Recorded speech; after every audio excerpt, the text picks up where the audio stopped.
Assalamualaikum dan salam sejahtera semua. Bersama saya sekali lagi di MRZ Talk dalam segmen Tips Auto. Untuk segmen Tips Auto pada kali ini, saya ingin berkongsikan kepada anda di luar sana, terutamanya pengguna-pengguna Isuzu D-Max. Okey, ini kerana masalah ini berkaitan dengan Isuzu D-Max. Tapi walau bagaimanapun, ianya seringkali berlaku ke atas enjin diesel. Okey, anda mau tahu apa masalah yang dihadapi? Jangan ke mana-mana, teruskan bersama saya selepas ini di MRZ Blog.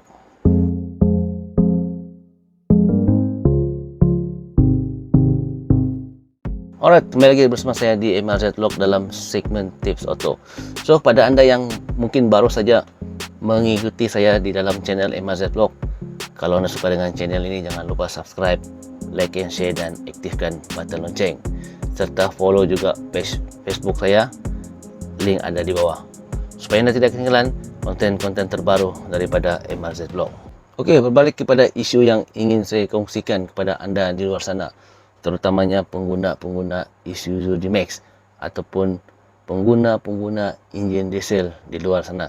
So, tidak kiralah model kereta apa, yang penting ianya menggunakan enjin diesel. So, isu ini sebenarnya berlaku lah, saya ingat berlaku kepada semua enjin diesel di luar sana.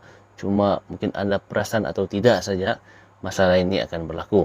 Apa yang terjadi ke atas Isuzu D-Max saya baru-baru ni sebenarnya ianya lebih kepada sistem enjin. Okey, apa yang saya perasan sebelum ini, kalau pagi-pagi itu ketika enjin kereta itu sejuk, so kita panaskan enjin kan, kita panaskan enjin, kita start enjin.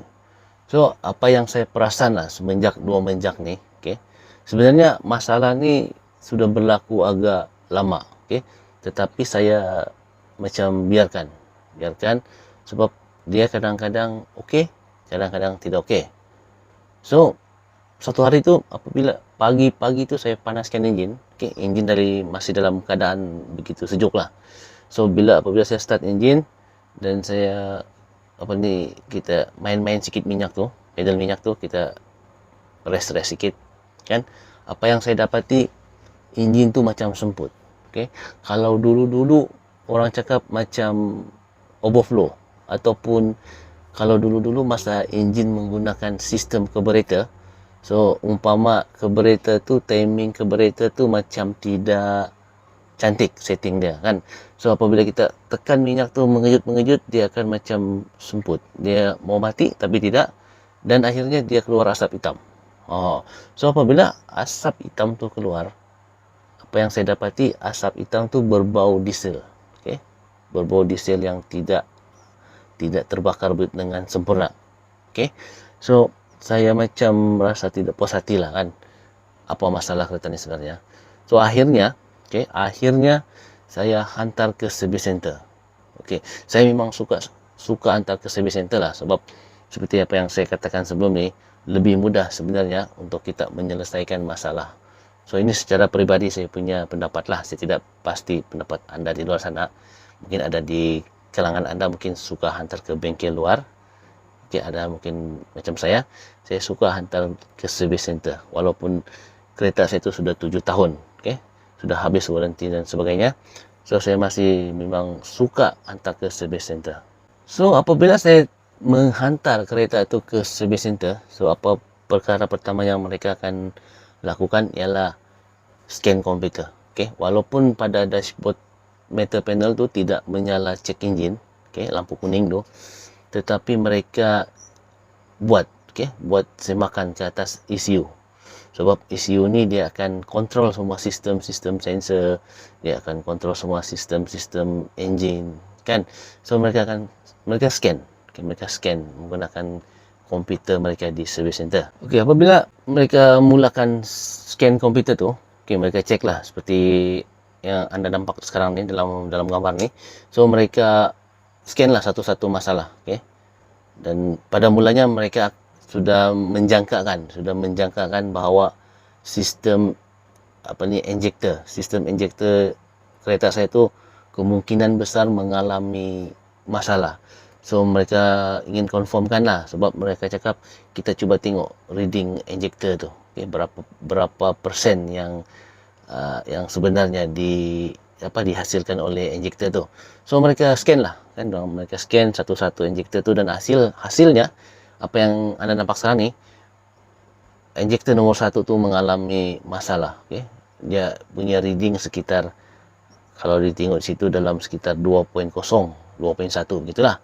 So untuk injektor yang ketiga lagi tu dia agak normal sebenarnya, sekitar dalam 0.9, 0.7 begitulah.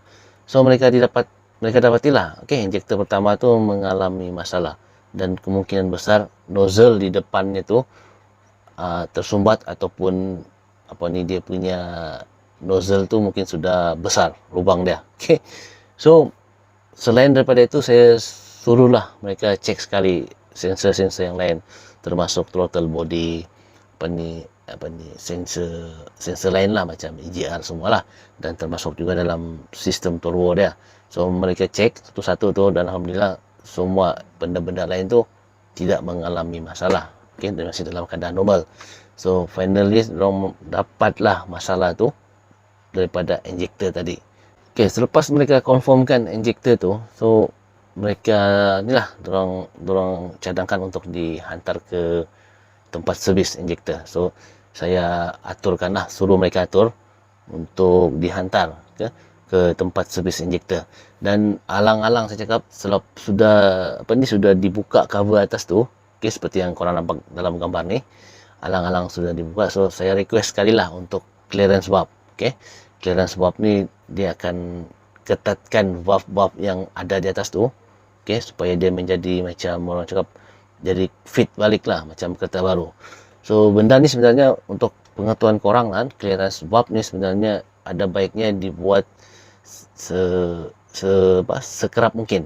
Okay, bukan juga sekerap tu maksudnya bukan setiap bulan lah, tapi mungkin recommended dalam 60,000 km begitulah. Okay, 40 hingga 60,000 km kalau tidak silap, berdasarkan buku manual tu.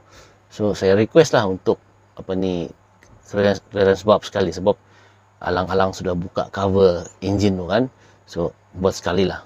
So mungkin korang boleh tengok lah video semasa saya berada di service center tu. So kamu boleh tonton lah. Okay, saya sempat juga sebenarnya buat konten ketika saya hantar kereta tu di service center.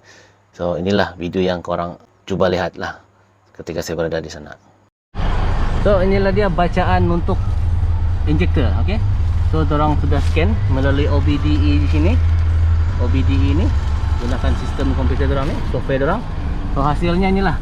Okay, untuk reading pertama tu dia boleh capai 2.1 untuk silinder pertama, injektor pertama, dan yang kedua tu, ketiga dan keempat tu semua okey lah, tidak masalah. Dia punya bacaan 0.9, 0.6, 0.4, so itu ada agak normal sebenarnya. Tetapi yang di injektor nomor 1 ni dia lebih lah minyak dia. Alright, untuk konten pada kali ini saya jumpa dengan service center. Memandangkan Isuzu D-Max saya ada sedikit masalah. Kalau pagi-pagi itu, bila enjin sejuk, kalau kamu tekan minyak, dia macam semput. Okay, dia macam semput dan ada keluar asap hitam lah. So hari ini saya bawa ke service center di Kepayan. So apa yang mereka buat, seperti yang kamu nampak tadi itu, dia orang scan to komputer dan orang cek lah reading injektor, dan mereka dapati satu injektor di silinder nomor 1 lebih minyak. Okay, dia macam sekitar bacaannya 2.0 gitulah. Dia kalau bacaan normal sekitar di bawah 1, dalam sekitar 0.7, 0.4. Tapi yang ini dia dalam 2.0, 1.9. So bacaan tu melebihi lah, minyak tu lebih. Dan apa yang menyebabkan bacaan tu lebih, kemungkinan besar tersumbat ataupun nozzle tu mengalami masalah. So hari ini saya request lah untuk mereka servis injektor tu keseluruhan lah, 4 tempat injektor. Jadi kita tengok macam mana hasilnya. Semoga hasilnya lepas ni lancar, tidak ada masalah. So mungkin kalau korang yang ada masalah juga begitu, pagi-pagi pandai semput, kamu datanglah ke service center kah, ataupun bengkel di luar kah yang ada buat scan komputer macam orang buat tadi tu sekarang ni. Kamu cubalah kan, cuba baca dia punya reading. Dan sekali lah saya minta buat hari ini untuk clearance valve. Okey, memandangkan kereta saya sudah 156,000 km dan baru sekali saya pernah dibuat, dan sekali lah. So saya tinggalkan kereta ni di sini untuk mereka atur untuk injector dan clearance valve. So itu dia video yang saya sempat rakam semasa saya berada di service center, okay? Service center di Kota Kinabalu. So mereka pun berusaha lah mencari masalah tu, dan itulah yang seperti yang saya katakan tadi, akhirnya jumpalah masalah injector yang tidak cantik lah. Orang cakap dia punya spray tu, minyak yang di spray ke dalam enjin tu tidak begitu stabil. So akhirnya mereka bukalah, okay, injector tu untuk dihantar ke tempat servis injector. Okay, untuk makluman korang, sebenarnya servis center tu tidak membuat servis injector. Okay, mereka tidak buat, tapi mereka buka injector tu, mereka hantar ke tempat yang orang bilang memang pakar lah. Okay, kalau macam yang tempat mereka hantar tu di sebelah Inanam, bila silap, di Multi Power tu. Okay, di Multi Power tu memang tempat servis injector engine diesel. So mereka hantar ke situ. Hampir seminggu kereta saya berada di service center sebenarnya. So apa yang menjadi lambat tu sebabnya servis injector tu kena tunggu queue. Okay, kena tunggu giliran, dan itulah terpaksa tunggu kan. So terpaksalah saya biarkan kereta tu seminggu di situ, dan sambil tu mereka buatlah kerja-kerja clearance valve. Okay, clearance valve ke atas enjin tu. Yang itu sekejap lah, tidak lama. Yang ambil masa tu sebenarnya servis injector, sebab dia kena tunggu giliran. So apabila setelah selesai seminggu, okay, akhirnya kereta tu siap, dan mereka settlekan semua setting sampai enjin tu hidup. Dan apabila siap, mereka reading semula lah, mereka scan semula komputer tu, dan hasilnya memang terbaik lah. Semua reading tu, injector cantik.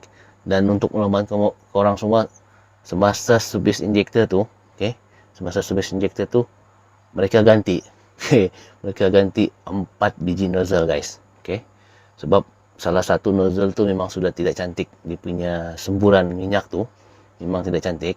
So alang-alang mereka ganti 4 biji nozzle. Okay, 4 biji nozzle baru. So yang lama tu mereka bawa keluar, dan sekalilah mereka servis injector tu. Dia punya kos memang agak lumayan sebenarnya. Okay, kosnya memang agak lumayan, lebih memang besar lah. So untuk kos nanti saya akan cerita di part kedua lah. Okay, saya akan cerita lebih terperinci di part kedua mengenai kos, okay, servis injector, ganti nozzle, dan clearance valve. Okay, kiranya 3 benda ni lah, 3 perkara ni saya akan cerita di part kedua nanti.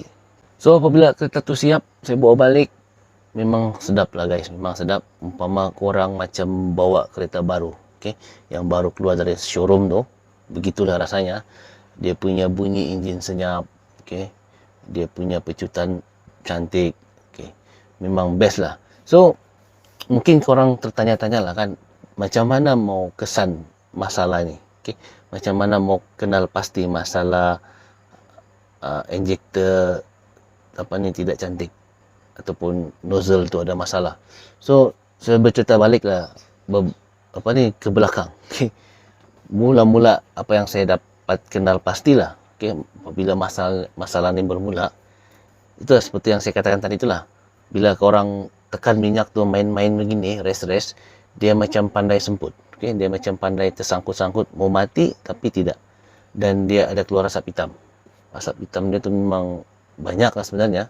Okay? Dia, dan bau asap itu bau diesel. Okay? Biasa kalau bau asap diesel ni, bau asap kereta ni, dia memang kita boleh hidu baunya, memang bau asap lah kan. Tapi yang ini, dia punya asap tu diesel. So biji bau diesel, guys. Okay? Maksudnya pembakaran tu tidak sempurna lah.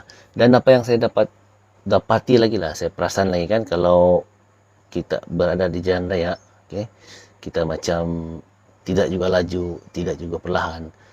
Kereta tu pandai macam tersengguk-sengguk. Dia pandai tersengguk-sengguk. Okay, dia pandai jacking lah macam. So itu salah satulah tanda-tandanya. Okay? Tanda-tanda kemungkinan besar injektor korang, nozzle korang ada masalah. So mungkin korang di luar sana ada juga pengalaman, okay, berkenaan dengan masalah injektor ni, masalah nozzle ni. Mungkin korang boleh komen lah di bawah kan, berkongsi sama-sama. Tidak semestinya menggunakan kereta Isuzu D-Max. Saya ingat memang semua enjin diesel akan pernah mengalami masalah ni, sebab sistemnya adalah sama sebenarnya, okay? Menggunakan injektor dan nozzle. So mungkin korang boleh kongsikan lah kan pengalaman masing-masing. Apakah tanda-tanda yang korang pernah jumpa, okay, ketika injektor ni bermasalah. So bagi saya memang itulah, okay? Kalau res minyak orang cakap dia akan tersangkut, ada asap hitam, okay? Dan pandai tersengguk-sengguk, okay? Kalau jalan lurus. Dan satu lagi sebenarnya yang saya perasan, kalau korang mengalami masalah ni ketika memecut, lepas tu tekan habis minyak tu. So dia macam pandai overdose lah cakap. Overdose macam itulah, orang umpamanya enjin kereta tu terlebih minyak. Okey, dia pandai semput lah. So itulah antara tanda-tanda lah kemungkinan besar yang korang boleh boleh jadikan panduan. Kalau kata korang pandai macam itulah, pendek kata dia macam pandai hilang power jugalah. Tapi tidaklah ketara sangat hilang power tu, cuma dia tidak sedap begitulah, tidak smooth. So itu dia tadi perkongsian saya buat korang pengguna enjin diesel di luar sana. So saya harap perkongsian ini dapat memberi panduan lah, sedikit panduan pada korang di luar sana, supaya dapat sedikit bayangan, okay, masalah yang dihadapi.